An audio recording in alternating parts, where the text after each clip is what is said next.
Bacaan Alkitab hari ini dari Lukas 1 ayat 5 sampai 25 dan Lukas 1 ayat 57 sampai dengan 66. Lukas 1 ayat 5 sampai dengan 25 dan Lukas 1 ayat 57 sampai dengan 66 yang mengatakan, pada zaman Herodes, Raja Yudea, adalah seorang imam yang bernama Sakaria dari rombongan Abia. Istrinya juga berasal dari keturunan Harun, namanya Elisabet. Keduanya adalah benar di hadapan Allah dan hidup menurut segala perintah dan ketetapan Tuhan dengan tidak bercacat. Tetapi mereka tidak mempunyai anak, sebab Elisabet mandul dan keduanya telah lanjut umurnya. Pada suatu kali, waktu tiba giliran rombongannya, Sakaria melakukan tugas keimaman di hadapan Tuhan. Sebab ketika diundi, sebagaimana lazimnya, untuk menentukan imam yang bertugas, dialah yang ditunjuk untuk masuk ke dalam bait suci dan membakar ukupan di situ.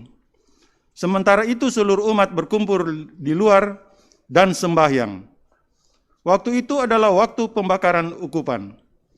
Maka tampaklah kepada Sakaria seorang malaikat Tuhan berdiri di sebelah kanan mezbah pembakaran ukupan.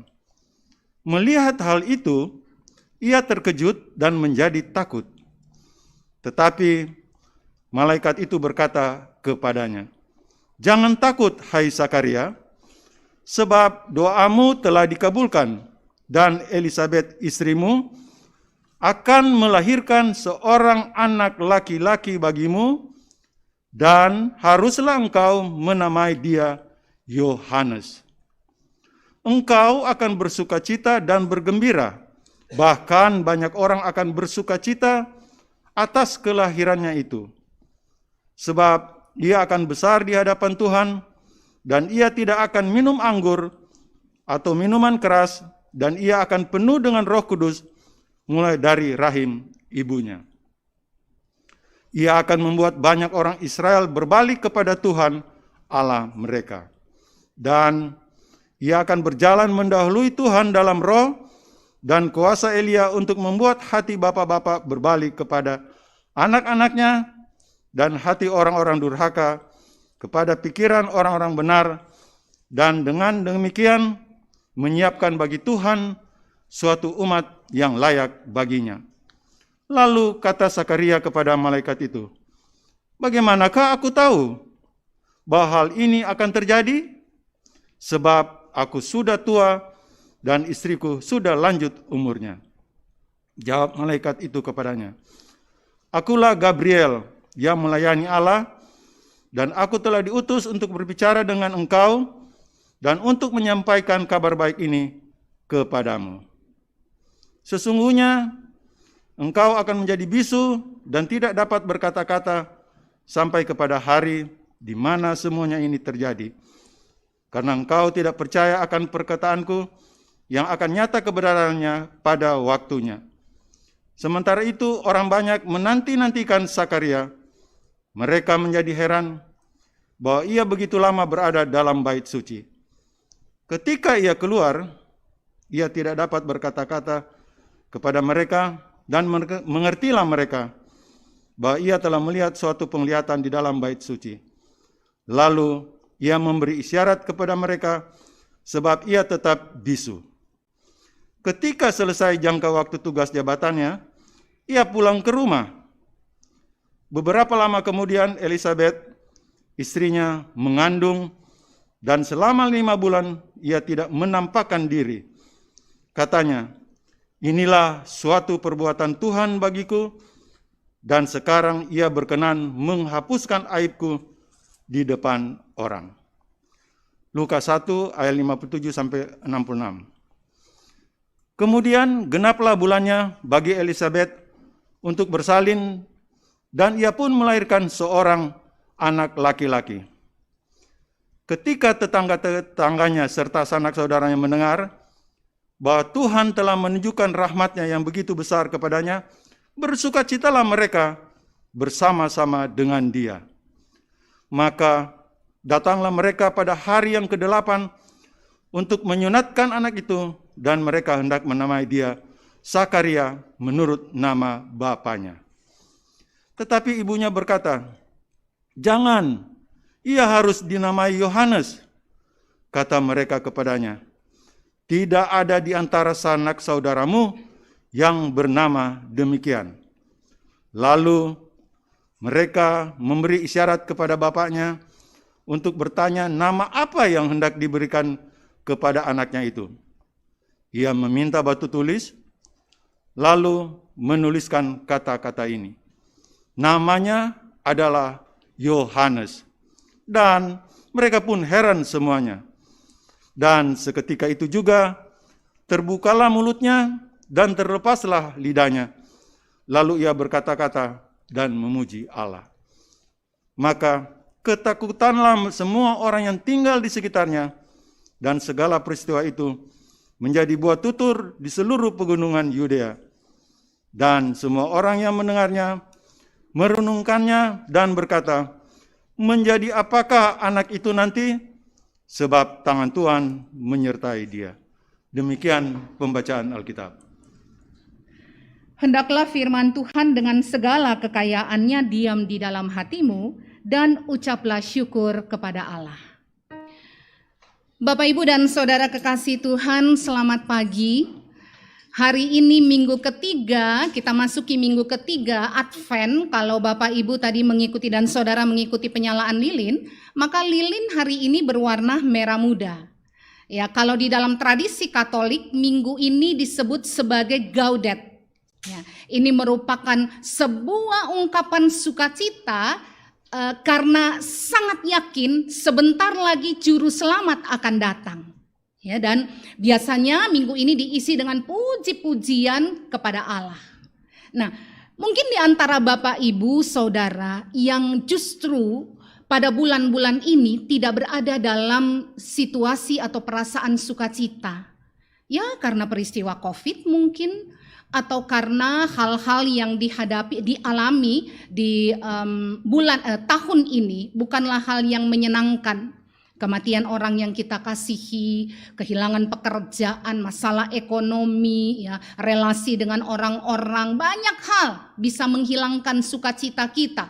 Sehingga mungkin ketika memasuki minggu ini, Bapak, Ibu, dan Saudara punya pandangan, oke lah kita ikut ibadah, tapi sukacita apa yang dimaksudkan? Saya akan mengantar Bapak, Ibu, dan Saudara untuk memahami apa yang dimaksudkan dengan joy. Saya tambahkan temanya love pada hari ini untuk mengerti bersama apa yang menarik dari kisah kelahiran Yohanes Pembaptis. Bapak, Ibu, dan Saudara, kalau kita lihat dalam Perjanjian Lama, ada sebuah kisah menarik dari pasangan suami istri Amram dan Yochebed. Ada yang tahu? Anak-anak sekolah minggu, siapa Amram dan Yochebed? Mamanya papa dan mamanya Musa. Ya, nah, pada saat itu Yochebed hamil ketika umat Israel itu berada di bawah penjajahan teramat sangat keras oleh Mesir. Karena orang Israel bertambah banyak, sehingga perintah Firaun keluar. Kalau ada anak yang lahir dari orang-orang Israel ini, ya mereka dulu disebut sebagai orang Ibrani ya. Orang Ibrani bunuh, tidak ada yang boleh hidup. Musa lahir pada saat itu. Nah, saudara-saudara Musa atau anak dari Amram dan Yochebed ada 3, Miriam, Harun, dan Musa. Kita fokus, saya tidak akan bicara tentang Musa, tapi kita fokus pada Harun. Harun ini dikenal sebagai juru bicara Musa. Ingat ketika Musa lari 40 tahun ke Midian karena khawatir dibunuh oleh orang-orang Mesir, karena dia membela orang Israel dalam sebuah perkelahian. Lalu kemudian orang Mesir itu katakan, "Saya lapor kamu ke Firaun ya, karena kamu kan sebenarnya bukan orang Mesir, kamu bela orang Ibrani, kamu ini orang Ibrani." Dia lari, dia takut. Dalam pelariannya itu Allah mengutus Musa, memanggil dan mengutus Musa kembali ke Mesir untuk membebaskan umat Ibrani, ya. Memakai nama itu, umat Ibrani. Tapi Musa bilang apa? Saya ini nggak pandai ngomong, tidak pandai bicara. Saya nggak ngerti mau bilang apa. Oke, kalau begitu Harun aku utus sebagai juru bicaramu. Ya, dan ketika itu selesai umat Ibrani keluar dari Mesir, Harun kemudian diangkat sebagai imam besar. Nah, Harun mempunyai 4 anak. Ya, anak Harun itu namanya adalah Nadab, Abihu, Eliezer, dan Itamar. Ini anak-anaknya Harun. Sayang sekali Nadab dan Abihu meninggal ya pada saat mereka masih muda. Kalau firman Tuhan katakan sebelum Harun mati, anak kedua anak ini mendahuluinya, sehingga tinggal Eliezer dan Itamar. Karena Harun ini sudah diangkat sebagai imam besar, maka seluruh keturunannya ke bawah akan menjadi imam. Gak boleh ambil imam itu dari keturunan yang lain atau kemudian hari dari suku yang lain. Karena dari Harun inilah kemudian suku Lewi itu ada. Lalu dari Eliezer punya beberapa anak, Itamar juga punya beberapa anak. Tetapi Sadok pada saat itu diangkat dari keturunan Eliezer dan Ahimelek diangkat dari keturunan Itamar untuk membentuk kelompok atau rombongan imam. Ya, ini sistem manajemennya Musa dalam rangka mengatur supaya imam-imam ini tidak saling cemburu dan semua bisa kebagian tugas. Nah, karena keturunan dari Eliezer itu lebih banyak, kemudian dibentuklah rombongan imam. Dari Sadok itu ada 16 rombongan, sedangkan dari Ahimelek itu ada 8 rombongan. Jadi total 24. Bukan orang ya, tapi rombongan. Satu kelompok itu bisa terdiri dari beberapa orang. Setiap rombongan itu tugasnya melayani selama 1 minggu di Bait Allah. Ya, setiap rombongan. Dari rombongan Sadok inilah Abia berasal. Ya, Abia berasal. Dan dari keturunan Abia ini kemudian lahir Sakaria. Ya, jadi Bapak Ibu bisa lihat siapa Sakaria itu. Dia memang keturunan Harun. Ya, rombongan Abia, kelompoknya Abia. Kelompok Abia itu ada di bawah kepemimpinan atau di bawah keturunan Sadok. Dan salah satunya adalah Sakaria. Mengenai istrinya Elisabeth juga dari keturunan Harun. Tadi kita ikuti ya pembacaannya juga dari keturunan Harun. Nah, kedua Sakaria dan Elisabeth istrinya, kita tahu cerita, berdoa bertahun-tahun meminta supaya Tuhan memberikan keturunan dalam perkawinan mereka. Tetapi tidak ada. Ini tidak menghilangkan cinta satu sama lain. Ini berbeda dengan minggu lalu saya mengisahkan bagaimana Hana dan suaminya ya, karena tidak punya anak maka suami Hana kemudian mengambil Penina sebagai istrinya karena itu tradisi Yahudi. Tetapi Sakaria tidak mengambil perempuan lain. Dia tetap mencintai Elisabeth sampai mereka tua, bahkan tidak punya anak. Lalu pada suatu hari, kata firman Tuhan, Sakaria dari rombongan Abia ini masuk ke ruang Maha Kudus untuk membawa persembahan. Ya, kita tahu yang boleh masuk ke ruang Maha Kudus hanya imam besar. Dan disitulah kemudian malaikat Tuhan menampakkan diri kepada Sakaria. Ya, jadi mereka berdua ini sudah tua. Saya memilih gambar Bapak Ibu. Tidak ada satu gambar pun yang menggambarkan Sakaria dan Elisabeth itu muda. Mereka sudah tua. Usia berapa mereka punya anak? Nah, kalau cari di Alkitab kita tidak menemukan. Saya coba cek. Hanya di situ dikatakan sudah sangat tua dan tidak mungkin mempunyai anak. Bisa 70, bisa 80 ya. Sampai sekarang ada perempuan usia 72 tahun yang bisa melahirkan anak. Tapi saya belum pernah dengar ada yang 80 tahun ya di dunia sekarang ini ya. Itu pun dengan kecanggihan teknologi kedokteran sehingga kehamilan itu bisa dipertahankan di usia 70-an tahun. Nah, ada sumber dari sekte Mandain. Sekte Mandain ini adanya hanya di Iran dan Irak, nggak ada di daerah lain. Sekte Mandain ini tidak percaya Yesus itu juru selamat, tapi mereka mengatakan juru selamat itu justru Yohanes Pembaptis. Nah, di dalam kitab mereka itu sejarah Yohanes cukup jelas, dan apa yang terjadi dengan kehidupan orang tuanya Sakaria dan Elisabet itu dijelaskan sampai kapan, usia berapa mereka meninggal, Yohanes dalam kondisi seperti apa. Nah, data dari sekte ini mengatakan ketika Yohanes Pembaptis lahir, usia Sakaria 99 tahun dan Elisabet 88 tahun. Luar biasa ya. Sudah lansia. Ada di sini di rumah lah ya. Opa oma yang usia 88 tahun ya. 99 tahun mungkin ada tapi jarang. Luar negeri banyak. Manado banyak. Biasanya di Manado tuh banyak yang umur panjang ya, Bapak Ibu. Nah, mungkin kalau ada oma yang usia 88 tahun bisa bayangkan, di usia itulah Elisabet melahirkan Yohanes. Nah, saya kembali ke cerita tadi. Pada saat Sakaria masuk ke ruang Maha Kudus mempersembahkan persembahan, dia berjumpa dengan seorang malaikat Tuhan. Dan kita tahu cerita-cerita sebelumnya ya, bagaimana Simson, bagaimana Hana, bagaimana Samuel, itu adalah anak-anak yang lahir dari nubuatan malaikat. Kalau Samuel itu Allah memakai Nabi Elia pada saat itu untuk berbicara.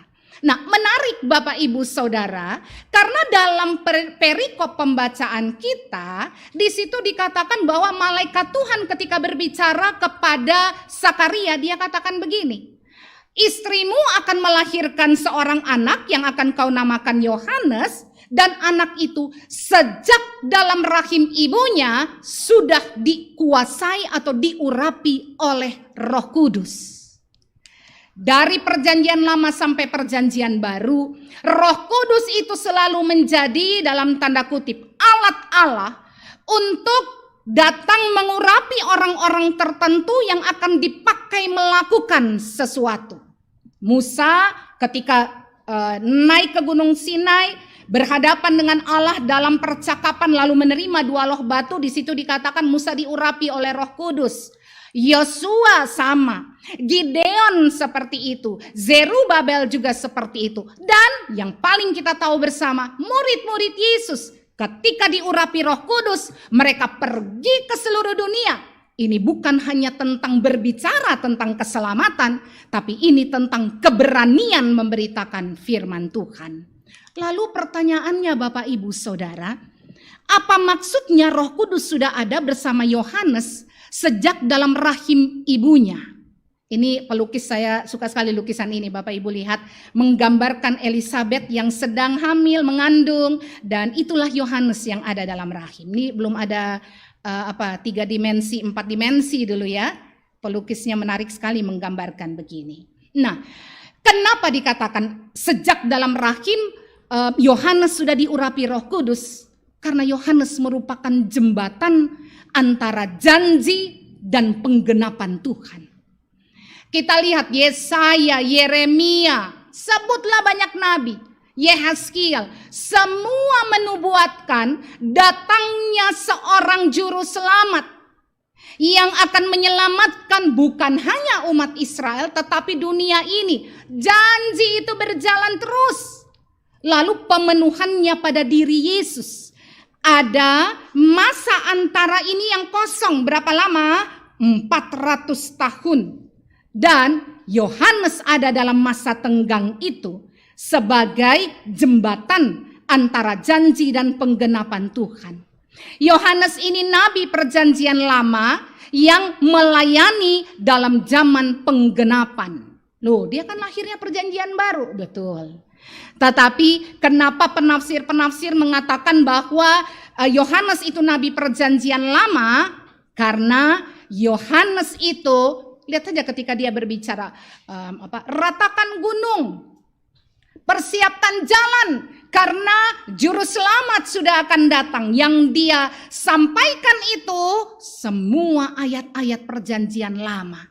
Jadi dia tarik dan simpulkan apa yang ada dalam perjanjian lama untuk menubuatkan kedatangan sang juru selamat dalam perjanjian baru. Dia menjadi jembatan nabi perjanjian lama yang melayani dalam zaman penggenapan. Lalu apalagi kata malaikat, anak itu akan menjadi sumber sukacita. Bukan hanya untuk dirimu, tetapi untuk seluruh dunia. Coba ayat 14 ya. Engkau akan bersukacita dan bergembira, bahkan banyak orang akan bersukacita atas kelahirannya itu. Kata banyak orang dalam bahasa Yunani tidak menyebutkan 5, 10, 12 ya atau 50. Tetapi kata itu mengandung makna ratusan jutaan orang, banyak orang akan bersukacita ya karena kelahiran anak tersebut. Ia kata malaikat berjalan dengan roh dan kuasa Nabi Elia. Dalam terjemahan NIV, New International Version, dia pakai istilah berjalan dengan spirit and power of Elijah. Ya, jadi spirit and power, roh Nabi Eli juga kekuatan Nabi Eli. Bapak Ibu Saudara, menarik sekali karena kitab terakhir perjanjian lama itu Maleaki. Pasal yang terakhir pasal 4. Dan Maleaki 4 ayat 5 sampai 6 mengatakan seperti yang Bapak Ibu bisa lihat di layar. Ini kitab terakhir loh. Sesungguhnya aku akan mengutus Nabi Elia kepadamu menjelang datangnya hari Tuhan yang besar dan dahsyat itu. Maka ia akan membuat hati bapak-bapak berbalik kepada anak-anaknya dan hati anak-anak kepada bapak-bapaknya, supaya jangan aku datang memukul bumi sehingga musnah. Persis dengan apa yang diucapkan malaikat kepada Sakaria. Ya, akhir dari nabi perjanjian lama. Kemudian Yohanes dinubuatkan kedatangannya. Nah, Bapak Ibu dan Saudara yang Tuhan Yesus kasihi, apa yang dikatakan oleh malaikat ini merupakan sebuah berita yang sangat ditunggu-tunggu, yang selalu didoakan oleh semua orang pada era itu, terutama para pelayan Tuhan. Dalam hal ini termasuk Sakaria sebagai imam besar. Aneh sekali, ketika malaikat mengatakan berita besar ini, bagaimana reaksi Sakaria? Bagaimanakah aku tahu bahwa hal itu akan terjadi? Sebab aku sudah tua dan istriku sudah lanjut umurnya. Aneh sekali. Sakaria, apakah dia tidak ingat bagaimana Simson lahir? Apakah dia tidak ingat bagaimana Samuel lahir? Dia imam besar. Ada banyak hal-hal spektakuler yang Allah lakukan. Sehingga mestinya buat Sakaria yang namanya mujizat itu bisa terjadi dengan cara apapun. Bukan karena si manusia, tapi yang melakukan itu adalah Allah. Sebagai seorang imam Allah, mestinya dia tahu persis bahwa ini sangat mungkin terjadi. Tanggapannya itu menunjukkan keraguan-raguannya. Kok bisa? Ini oma-oma umur 88 tahun. Opa-opa umur 99 tahun. Mana bisa? Sekarang saja Bapak Ibu Saudara, mungkin untuk seorang oma usia 88 tahun ketika melahirkan harus operasi sesar dan pasti banyak dokter untuk mendampingi. Lah ini melahirkan normal, belum ada dokter seperti itu pada saat itu. Jadi kalau berpikir panjang atas apa yang dikatakan malaikat kepada Sakaria, mungkin kita ya, yang bukan imam besar akan bertanya hal yang sama. Mana mungkin lansia, mohon maaf ya oma opa, mana mungkin lansia setua itu bisa melahirkan? Nggak mungkin. Seorang imam bisa berpikir seperti ini. Aneh sekali. Karena dia menyaksikan perjalanan sejarah umat Israel. Bagaimana kawalan mujizat Allah itu terjadi dalam banyak hal. Dengan cara yang tidak pernah mampu kita mengerti. Lalu kenapa melahirkan seorang anak dari seorang oma usia 88 tahun merupakan hal yang mustahil? Tidak heran malaikat mengatakan, engkau tidak akan berbicara sampai anakmu lahir karena engkau tidak percaya. Memang Zakaria sama sekali tidak bilang aku gak percaya, gak mungkin. Dia gak bilang begitu. Tetapi isi kata-katanya menggambarkan ketidakpercayaannya. Bapak Ibu Saudara, selain itu mestinya Zakaria sadar bahwa ini penantian panjang yang didoakan, yang dimintakan oleh umat Israel. Ini bukan hanya terkait dengan pamor Israel yang sudah mulai merosot, tapi ini terkait dengan penindasan, penjajahan bangsa-bangsa lain. Sehingga kemuliaan Allah itu tidak bisa dinyatakan dengan optimal. Sehingga mestinya ini mendatangkan sukacita. Tapi kadang begitu Bapak Ibu Saudara. Kita ini seringkali menganggap Allah itu seperti drive-thru McD. Maaf ya saya menyebut merek. Kalau kita datang drive-thru, kita beli, kita harap cepat dapat makanan tersebut. Dan kalau dikasih, misalnya kita pesen kentang, ternyata orangnya lupa atau kasihnya yang lain, maka kita akan ngomel. Kok ini sih? Tadi kan saya pesannya lain. Dan kita bisa ngamuk-ngamuk pada orang itu. Kita tidak sabar dengan proses. Kenapa drive-thru itu ada? Karena banyak orang tidak sabar. Salah satunya ya, karena banyak orang tidak sabar dengan proses. Kita menunggu saja karena kalau pernah drive-thru kan kita tahu tidak bayar di situ, ambil barang di situ. Tapi kita harus maju ngambil di tempat yang berikutnya. Nah nunggunya aja kadang-kadang kita nggak sabar. Allah tidak seperti drive-thru McD, Bapak Ibu Saudara. Begitu kita minta dia harus kabulkan. Kalau kelamaan kita pergi, udah deh hari ini gak usah makan McD, pulang aja. Atau kita pergi ke Kentucky atau kita pergi ke tempat lain. Ada kok drive-thru tempat lain. Dan kita mengomel. Allah tidak seperti itu. Pada saat kita meminta, Tuhan bilang tunggu. Berapa lama? Lihat umat Israel 400 tahun mereka menunggu. Baru kabar keselamatan itu datang. Berapa lama kita menunggu? Kalau hitung-hitung kita lebih lama, Bu Pendeta. Kenapa? Sudah 2 milenium, 2000 tahun. Katakanlah oke, pada saat Yesus ya. Lalu kemudian Yesus naik ke surga, sukacitanya besar. Murid-murid pergi beritakan firman. Tapi range waktu setelah itu persoalan dan masalah-masalah datang. Berapa lama? 1000 tahun? Jauh lebih lama dari 400 tahun. Tapi Allah bukan drive-thru. Sehingga kalau dia bilang tunggu, tunggu.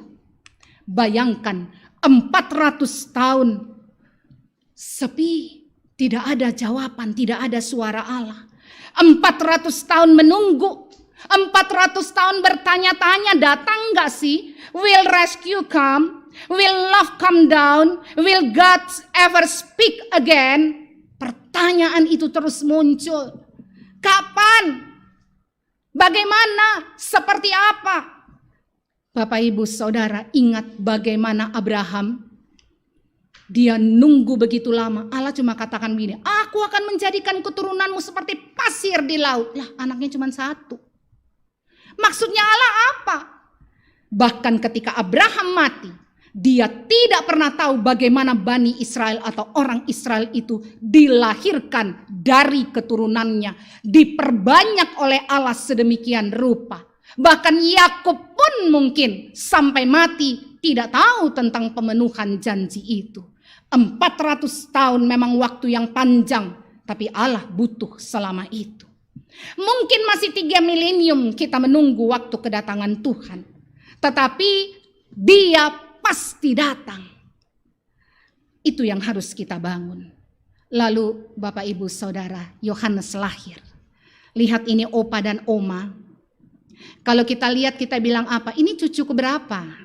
Pertanyaan kita pasti seperti itu. Tapi ini anak satu-satunya yang mereka tunggu luar biasa. Namanya Yohanes.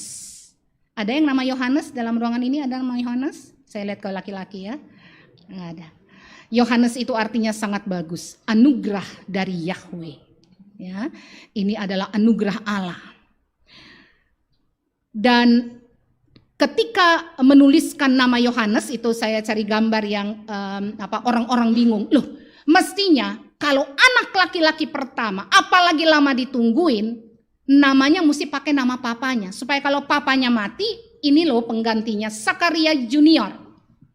Tetapi seperti yang dikatakan malaikat, orang bertanya pada Elisabeth, namanya siapa? Yohanes. Lah nggak mungkin, nggak boleh nama Yohanes. Ini nggak uzum, ini nggak biasa. Dan Zakaria mengambil iPad, bukan, kalau di situ bilangnya apa? Batu ya, karena modelnya seperti itu ya. Lalu tulis di situ Yohanes. Itulah nama dari anakku. Dan orang semua terkejut. Wow. Luar biasa, namanya Yohanes, anugerah dari Yahweh. Bapak Ibu Saudara, kalau kita bicara tentang joy to the world, itu bukan pada saat Yesus datang saja. Tapi kedatangan Yohanes merupakan joy to the world. Ini merupakan sukacita besar bagi dunia. Dia memang mendahului kedatangan Yesus. Allah pakai ini, pakai Zakaria dan Elisabeth, pakai Yohanes untuk menyatakan, mempersiapkan kehadiran Sang Mesias, Juru Selamat itu, yang hadir tidak seperti bayangan orang Yahudi, lahir di kandang, bukan datang dari atas. Tapi ini sukacita besar bagi dunia, bahwa pemenuhan janji Allah akan segera ditepati. Dan kalau minggu ini, hari ini, kita bersama-sama masuk minggu ketiga Advent dengan simbol atau logo atau dikatakan sebagai minggu joy, minggu sukacita, maka ini memang sukacita, ini memang pertanda yang mengingatkan kita semua, ayo, seperti kita dipukul gitu ya, seperti kita diangkat kepala kita, seperti kita didorong maju. Atau kita ditepuk dari belakang. Hei, Yesus sebentar lagi datang. Karena itu apa yang jadi beban pikiranmu saat ini? Bapak Ibu Saudara sedang berada dalam persoalan berat. Sedang bergumul luar biasa dan semuanya hitam di depan. Hei, firman Tuhan hari ini menepuk pundak Bapak Ibu Saudara. Angkat kepala. Lihat sukacita besar dibentangkan Allah di depan. Saya ingat satu ketika ada jemaat yang menceritakan, Bu Pendeta bisa pergi ke rumah saudara saya, ya. Dia baru kehilangan anak, barunya itu ternyata 1 tahun, kehilangan anak satu-satunya, kecelakaan meninggal, dan bapak itu tidak mau keluar kamar sama sekali, di kamar. Kurus kering, mereka kasih makan, kadang dia makan, lebih sering tidak, tapi minum terus, 1 tahun. Saya pergi ke sana dan dia tetap tidak buka pintu. Lalu saya pernah baca cerita, saya duduk depan pintu kamar bapak itu dan saya pernah dengar sebuah cerita. Pada satu ketika ada seorang bapak mengalami hal yang sama dengan bapak, anak tunggalnya meninggal dunia. Dan dia terpuruk hancur. Suatu malam dia menangis berhari-hari. Pakaian-pakaian anaknya dibawa ke kamarnya. Dan dia hanya setiap hari memandang foto, melihat baju anaknya, memeluk, menyesali kenapa itu terjadi. Dia mengenang yang menyenangkan tentang anaknya dan menutup hal-hal tentang kematian anaknya. Menangis terus. Lalu satu malam bapak itu bermimpi. Dia jalan di sebuah tempat yang indah sekali, di depannya itu ada cahaya yang luar biasa terang benderang. Dan dia tahu tempat itu luar biasa indah. Dan dari jauh dia lihat ada anak-anak yang sedang berjalan, masing-masing bawa lilin di tangannya. Mereka bernyanyi, memuji Tuhan, tapi dia nggak tahu lagunya apa.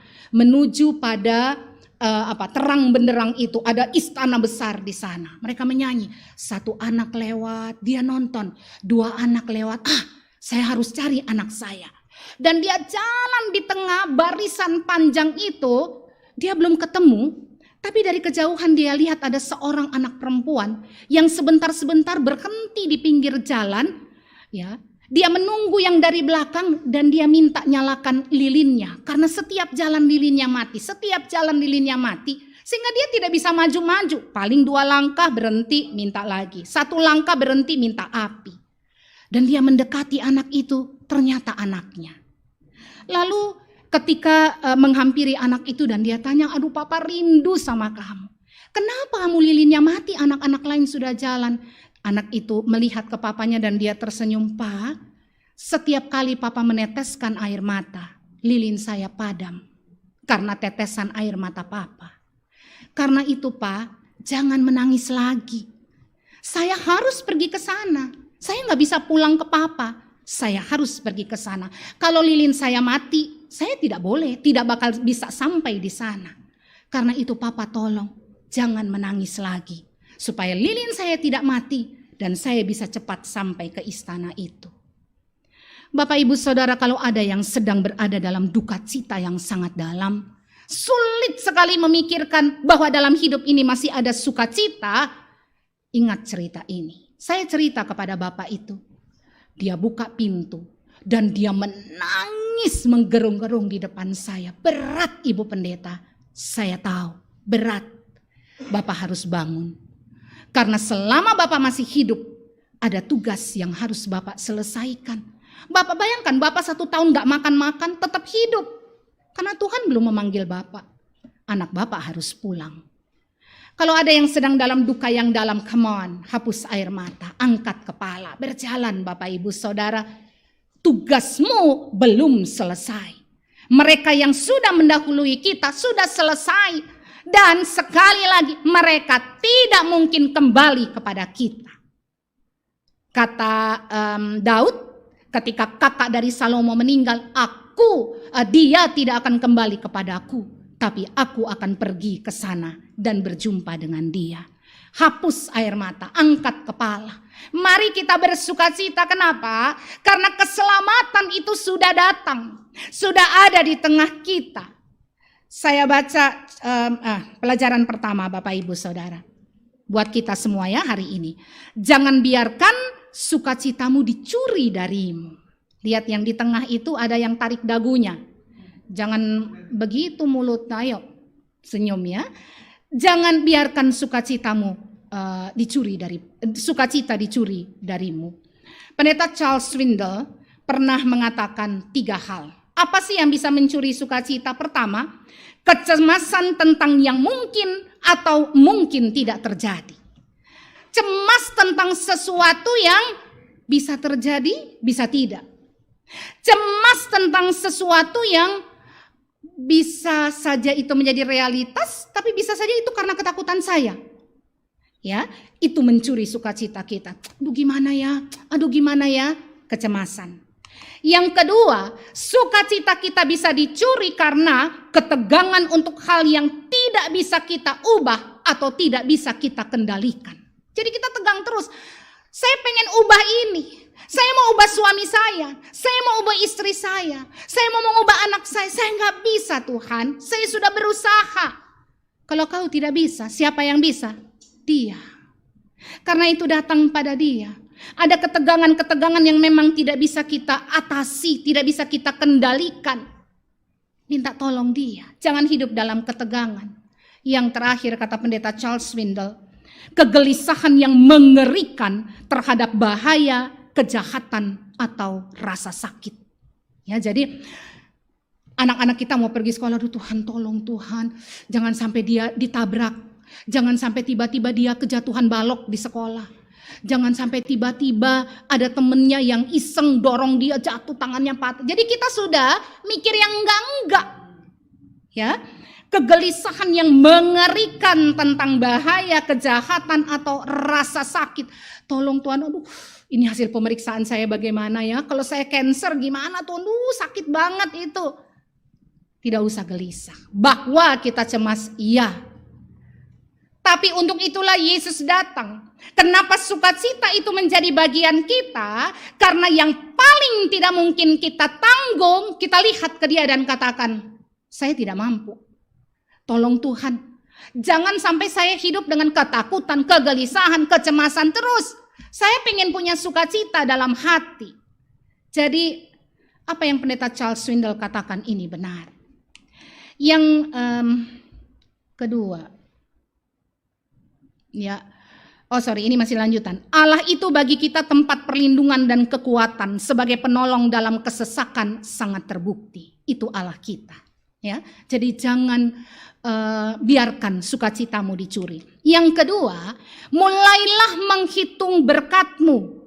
Hitung berkatmu bukan berkatnya orang lain. Karena kalau kita hitung berkatnya orang lain, selalu orang lain lebih hebat dari saya. Kok dia bisa gitu? Kok saya enggak sih? Kita menghitung berkat orang lain dengan kegagalan pada diri kita. Bandingkan dengan diri kita. Tetapi kita harus menghitung berkat kita. Apa sih yang Tuhan berikan? Saya nggak punya apa-apa. Coba ingat, coba duduk diam dan coba renungkan. Apa betul? Ya, apa betul tidak ada yang Tuhan berikan untukmu? Oke, Bapak Ibu Saudara, jadi mulai hitung berkatmu supaya sukacita itu bisa kita bangun. Yang ketiga, berhentilah menyakiti orang-orang di sekitarmu. Jadi kalau dua pelajaran tadi saya berbicara tentang sesuatu yang terjadi pada diri kita, maka sekarang saya tantang saudara. Saudarakah jadi penyebabnya? Saudarakah yang menghilangkan sukacita pada diri orang lain? Saudarakah yang mencuri sukacita istri, sukacita suamimu, sukacita anakmu, sukacita saudaramu, sukacita temanmu? Coba lihat pada diri sendiri. Berhenti sakiti orang-orang di sekitarmu. Belajarlah untuk mengasihi. Sampai kapan kau mau menyakiti mereka? 1 kali, 2 kali kau sakiti terus. Ya, terus dan terus. Satu saat kita akan lihat satu persatu orang menjauh dari kita. Dan kita tidak punya siapa-siapa lagi. Ada di antara Bapak Ibu Saudara yang sekarang ini menyakiti orang lain. Berhenti. Mohon maaf. Diam-diam punya perempuan lain di luar, punya laki-laki lain di luar. Mohon maaf Bapak Ibu Saudara. Stop. Apa sih hebatnya? Ya. Istri yang ada di samping atau suami yang ada di samping adalah orang terbaik. Saya selalu katakan dalam proses counseling pada mereka yang mau kawin, ingat. Kalau kalian sampai di depan mimbar gereja untuk diberkati, berarti dialah orang yang Tuhan pilih untukmu. Jangan di tengah perjalanan lalu bilang begini, kayaknya saya salah pilih. Kayaknya ini ada yang salah nih dengan diri saya. Sampai depan mimbar jalan, dia orangnya. Jadi Bapak Ibu Saudara, berhenti menyakiti. Kalau sampai perkawinanmu ada persoalan, coba dua-duanya berefleksi. Dua-duanya diskusi apa yang salah di antara kita atau dalam kita. Berhenti menyakiti orang-orang yang ada di sekitarmu. Dalai Lama mengatakan begini, our prime purpose in this life is to help others. Tujuan utama dalam kehidupan kita adalah menolong. And if you can't help them, kalau kau tidak bisa menolong mereka, at least don't hurt them. Jangan sakiti mereka kalau kau tidak bisa menolong mereka. Bapak Ibu Saudara, mari kita masuki minggu sukacita ini. Jalani minggu sukacita ini. Katakan, Tuhan, aku terus menanti kedatangan-Mu. Dan aku percaya Tuhan, dalam minggu-minggu sukacita ini Engkau akan tambahkan terus sukacita dalam hidupku. Bapak Ibu Saudara, saya ajak, ya, kalau saya tanya begini, di manakah sukacitamu? Jawab Bapak Ibu, di sini. Ya, oke, saya tanya, di manakah sukacitamu? Di sini. Sekali lagi, di manakah sukacitamu? Di sini. Disinilah Allah berdiam dan Dialah sumber sukacita kita. Terpujilah Kristus. Amin.